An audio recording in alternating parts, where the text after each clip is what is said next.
On this episode of The Cleveland Real Estate Investor, Mike Reilly is joined by investor and client Geraldo M, and they walk through the process of him buying a property in Cleveland and transforming it into a short-term rental. All right, good afternoon, everybody, from sunny Cleveland in March, and I don't have the virus yet, so we're good to go.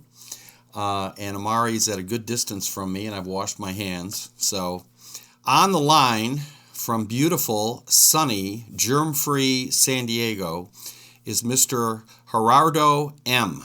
Good afternoon, Gerardo. Good afternoon, Mike. Now, Gerardo is what we would call client zero. It all started with him a couple years ago. How long has it been, Gerardo, that we've been taking care of your house? For about 3 years. Okay. Time flies when you're making money, right? Yeah, it does. Okay. Now, before we get into the particulars about your house, can you walk us through or down memory lane?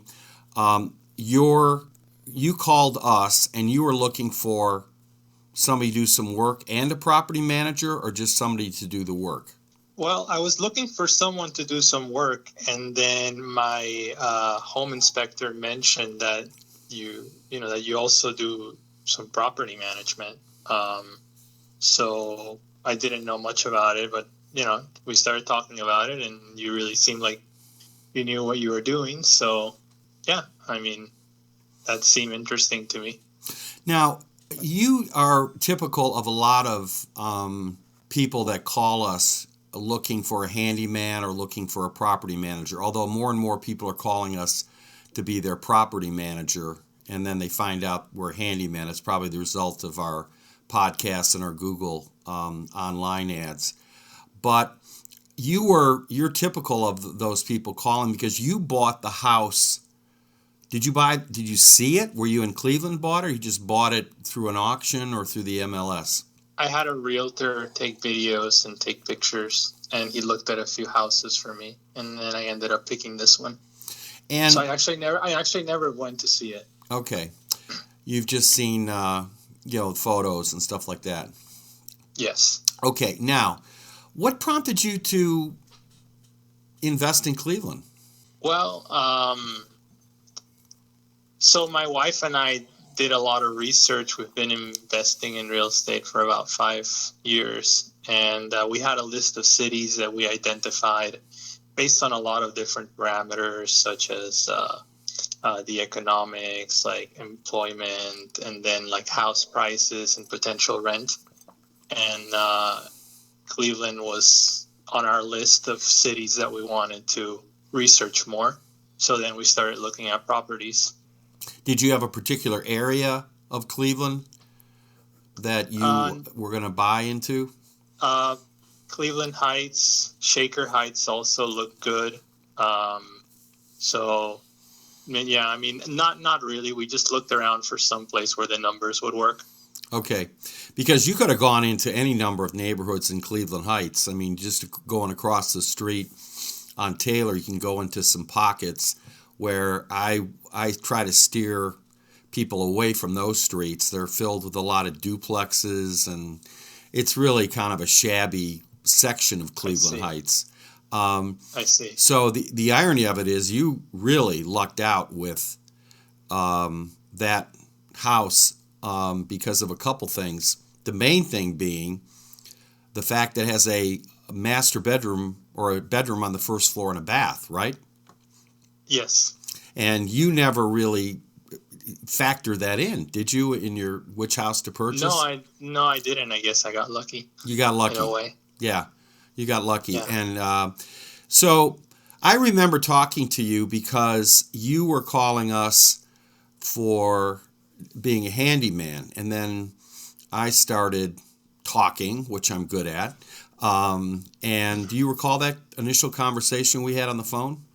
I did. Yes, you talked about property management, and you mentioned that there was a short-term rental opportunity, which seemed really interesting to me. Okay, and you were one of the few people that actually kept the conversation going, because a lot of times the people we talk to They just want to buy a property. They're mesmerized by the prices of these 4-bedroom, 3-bedroom homes. That you paid how much for that house, that 4-bedroom? About 70,000. Okay, so you had 70,000, and you still had to do the violations, the point of sale. Well, the buyer, the seller actually took care of those. Okay, but I remember we had some things that we still had to do to the tune of about 1,500. I don't know why that number pops in my head, but there was some things we had to do. Do you remember that?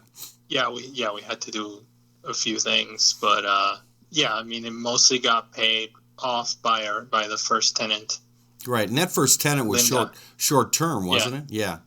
That's right. Which is very unusual. And then we started building on that. Do you remember the steps we took to get to where you are in the last year and a half? We tried a few things. And we're still doing it, I guess. Well, we did some Airbnb, and for like short, like real week. short term, like a week. Yeah. Yeah. Yes. Even one that was like just a few days. Right. And then every once in a while we had tenants stay for like 2 or 3 months. Right. And Lindsay's doing a great job now keeping the house occupied with 1 month or 2 months. Well, it's interesting about your house, again, this lucky house that you got. It's a brick house. It's on the corner. And for people that want to see that, then go to our website at ReillyProperties.com and look for the Bainbridge house. It really is a nice looking house from the corner. It's a brick house. It's got some nice landscaping. It's got air conditioning, and it's surprisingly big for the way it looks on the outside. I mean, you've got 4 bedrooms there, right? That's right. You've got the one on the first floor, and then you've got 3 on the second floor? Yes. And I've never been in it. I've seen pictures of it. So our first tenant was Linda. Now, your house was not furnished then, right?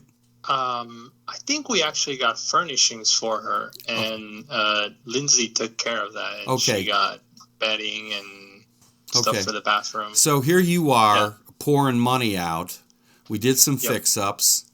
Then we had more fix-ups to do. Then we had some plumbing issues. I think we have a basement issue. We had some appliance issues. So there was some ongoing upfront expenses to get it to where it is in the last year and a half, right?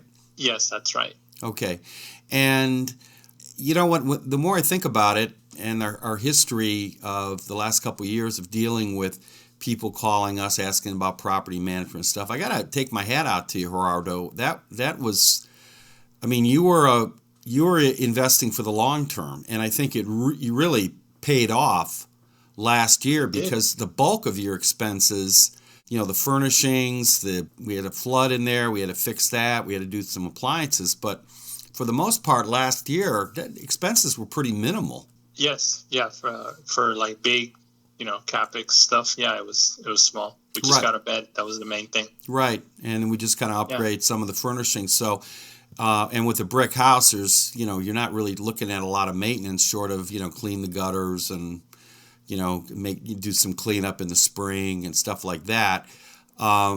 So, and you had a nice run there going of pretty much 100% occupancy. Which almost, is unusual for Airbnb short term.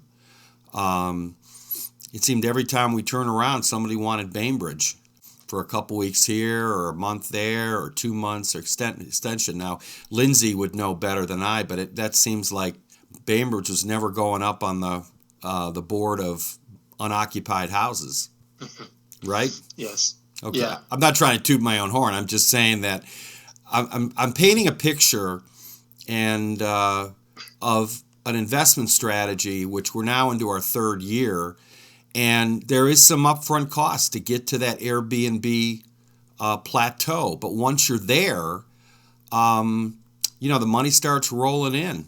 Do you recall what our revenues were for that 2019 year? It was about 25? Yeah, it was about 25,000. Okay, so you have a house that you paid 70,000 for. And you probably put another 10 in. Yes. Okay, so around 80,000.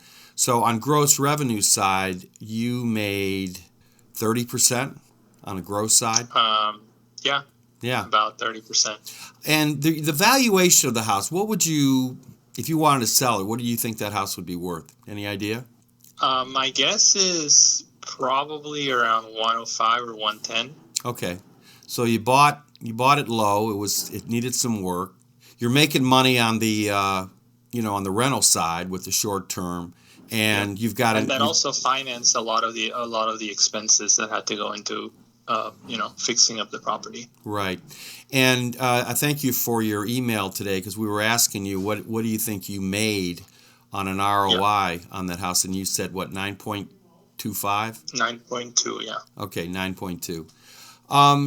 How are your other? Do you have any other properties in the country? I do, yes. I have 2 other properties in Texas. Okay, and what part of Texas? That's a big state. Denton. It's near Dallas. Okay, and how is that working out? How's that area?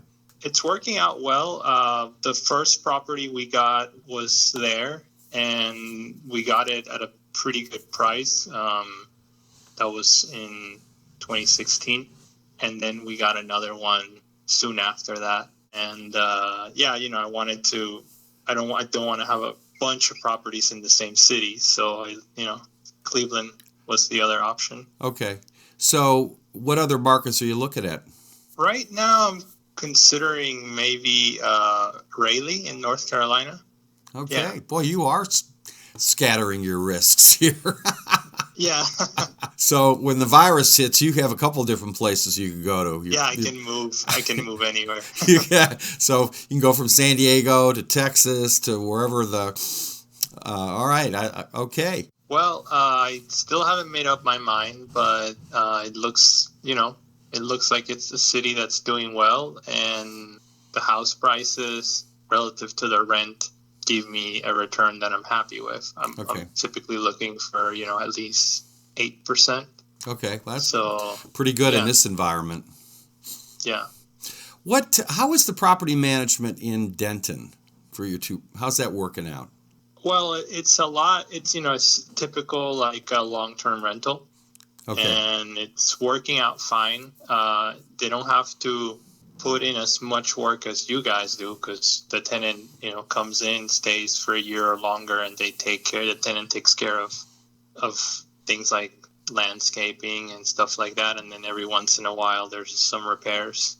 Okay, and the property management. It's not as much revenue as this property. Okay, well, that's a whole different game. You're in a more high risk kind of. Yes. Yeah, the irony of it is people look at short term if they can stomach the initial upfront and then get into comfortable with some of the vacancies. The pricing more than makes up for the vacancies, especially if it's in an area like you are and like we are in Cleveland Heights, which is close to the clinic, close to UH, close to University Circle. I mean, there's always demand there. And you're getting a lot of clinic and university hospital patients because you have that first floor. Yep. I think if I'm correct, half of your occupancy is more clinic UH related. Yes, that's right. Okay. All right. Well, listen, I wanted to hear it from a happy client here, so hopefully 2020 is going to be as good of a year as 2019. Any final comments, Gerardo, to our listeners out there? I mean, I'm not looking for a plug for Reilly Properties, but just in general, investing in short term. I mean, I think there's something you mentioned, and it should be emphasized, and that is that short term rentals can have some big upfront costs and some periods of vacancies while it gets established. But I think it's definitely something worth looking at. If you do it, make sure that you do it with someone who knows what they're doing, because you're putting up all that money. So right, I'm pretty happy with what Reilly has done, and I would recommend it. Good. Well, I was just thinking how play on words. Investing in short term is really a long term play. Yes. Yeah, it definitely is. Yeah, because you're really seeing on the back end, you're seeing the appreciation in the neighborhood, which you're seeing, but you're also seeing a nice, stream coming in, revenue stream. And one other thing that we've noticed with the short term over the last 3-4 years is with the cleaning fee and the type of client or type of tenant you're getting in there, they really don't beat the house up like your long-term tenants would. Yes, that's right. It's not. I mean, some people, they're getting $1,500 a month in rent, so they're getting somewhere around $18,000, a year. But then they got to put $5,000 back in to clean the carpet, to paint the interior, maybe replace the stove. While the short-term people, I mean, they're hardly even in the house. I mean, they're just there to. It's like a hotel. They're just there to sleep. Yeah, and for long-term rental, like you said, you kind of hope that they're going to stay for more than a year, because then you have all those expenses when they move out. Right. Well, has Lindsay talked to you about some of the new features that are coming down the pike now for the short-term rental? And that was 3D virtual tours, which now, Zillow and some of our other platforms are allowing us to do. So where people, from their laptop, from their armchair, they have to stay in Cleveland, now they can get a 3D tour of the property, which is going to make it a lot easier for everybody to see the property, to walk it through. And, with the coming of 5G, that's going to be huge. And we're also experimenting with, and we'll, of course, give you an update on this, with these new high-tech water meters we're putting in on the main, so that if there is suddenly there's a burst pipe or a leaky toilet and there's suddenly a spike in the water usage, you get warned on your phone, and you can literally remotely turn off the water in the house. So wow. We are...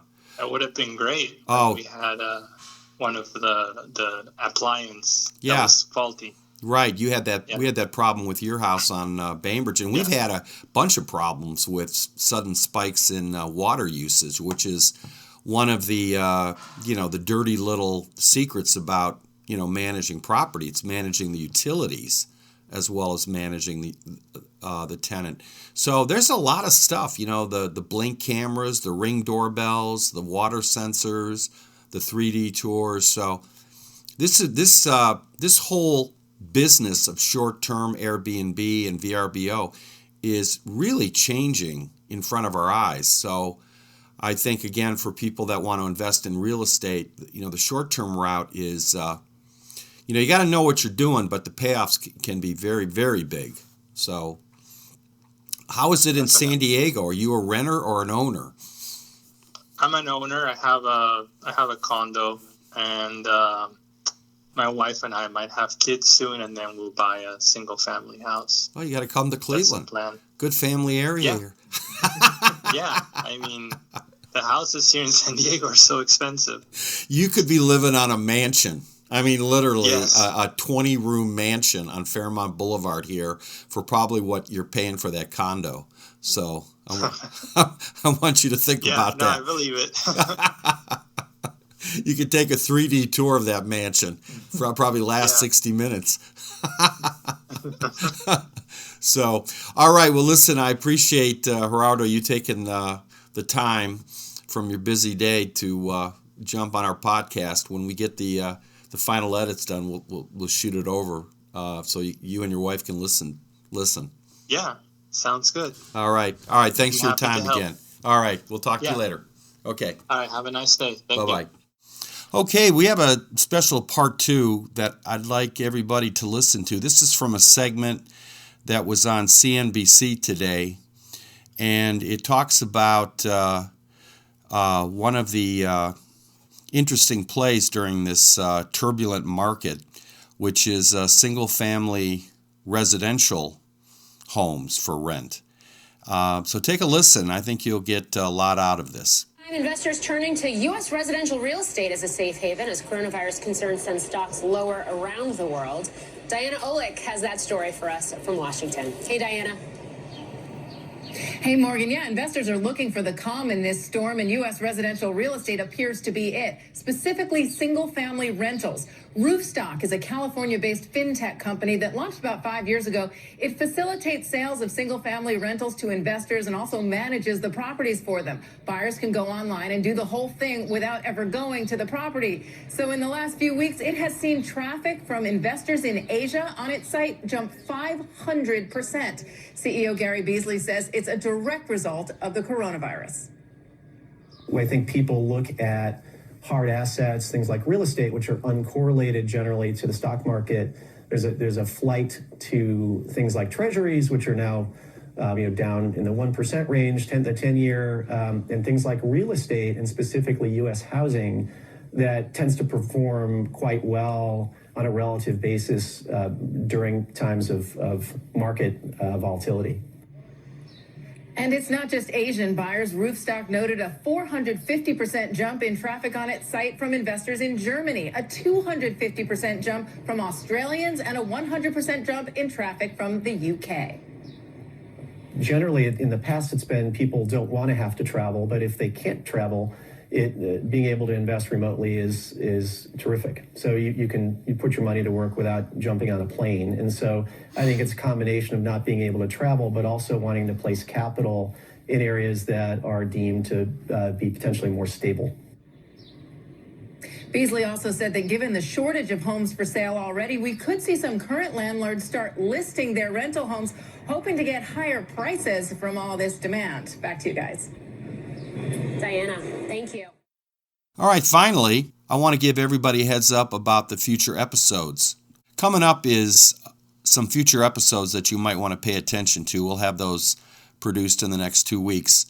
The first one is involving the new techniques that we're using to renovate a house on the cheap, without looking cheap. And that's going to be the title of the episode. Stuff like, did you know you can paint Formica counters instead of replacing them with granite? Did you know what type of flooring to put on in the kitchen that'll be impactful without spending a fortune? Radiant heat, other tips on storm doors to use, what to do if you're getting a leak in the basement. Do you really need to have it waterproofed? How about a leak in the roof? Is it really calling for a replacement of the roof? These are all things we've learned in the 40 years of our contracting business that we're now applying to the renovation for our short-term rental market. So that's going to be a really interesting episode. The next episode may even be more interesting, and that's going to be our geek episode, where we're going to talk about Ring doorbells, high-tech water sensors where you can shut off the main remotely, how to employ blink cameras in certain areas for additional security, where to put your solar lighting, and the ongoing problems that we're having with what type of Wi-Fi to put in. Should you use cable? Should you use Sling? Should you use Roku? What is the best route to take? And we'll probably be joined by Travis Reilly, who's becoming our Wi-Fi expert. So those are 2 interesting episodes, which I hope you'll check in and pass along to your friends and fellow investors. Thanks for listening to this episode of the Cleveland Real Estate Investor Podcast. Follow us on your favorite podcast streaming services like Spotify or Overcast for more episodes.